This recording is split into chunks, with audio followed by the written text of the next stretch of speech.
Hi my family. நான் வந்து ஒரு 2 கமெண்ட் சைடில் ஆட் பண்ணுறேன். அதை பாருங்கள், அம்மா பேசுறது கேளுங்க. 2ல் எது தப்புங்கிறத கமெண்ட் பண்ணிட்டு போங்க. பார்த்தீங்கன்னா நான் ஷார்ட்ஸ் போட்டிருந்தேன். அதுக்கு வந்து ஒருத்தவங்க போட்டிருந்தாங்க, அலட்சியமா நீ வந்து ஹாய் சொல்கிற, நீ வந்து மற்ற யூடியூபர்ஸ் மாதிரி இல்லை, ஓவரா பண்ற, இரிட்டேட்டிங்கா பண்ற, வீடியோஸ் இரிட்டேட்டிங்கா இருக்குன்னு சொல்லிட்டு கமெண்ட் போட்டிருந்தாங்க. பட் இப்படி எல்லாத்துக்கும் வாய் இருந்தா கேமரா பார்த்து ஹாய் சொல்லுவாங்களா? அதுலயாவது இதை வந்து பல்ல தேய்ச்சி எந்த அளவுக்கு கூர்மையா இருக்கு பாருங்க. எந்த அளவுக்கு எனக்கு பல்லு கூசும், அந்த வலியோடையும் நான் வந்து என்னோட செல்லங்க, என்னோட வாய்ஸை விரும்புறவங்களுக்காக தான் நான் வந்து ஷார்ட்ஸே போட்டிருந்தேன். மற்றபடி ஒன்றும் இப்போ வேர் சிகிச்சை பண்ணு, பல்லு பிடிங்கி, இவ்வளோ வலியோடையும் நான் வந்து வீடியோ போடுறேன்னா அது புரிஞ்சிக்கிற ஒரு சென்ஸ் இல்லைன்னு நினைக்கிறேன்.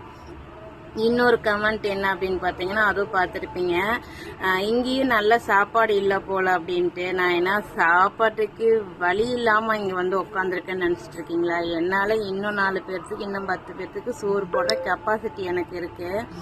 பட் என்கிட்ட வந்து நீங்கள் சாப்பாடு இங்கேயும் நல்ல சாப்பாடு இல்லை. சாப்பாட்டில் என்னங்க நல்ல சாப்பாடு கெட்ட சாப்பாடு இருக்கு?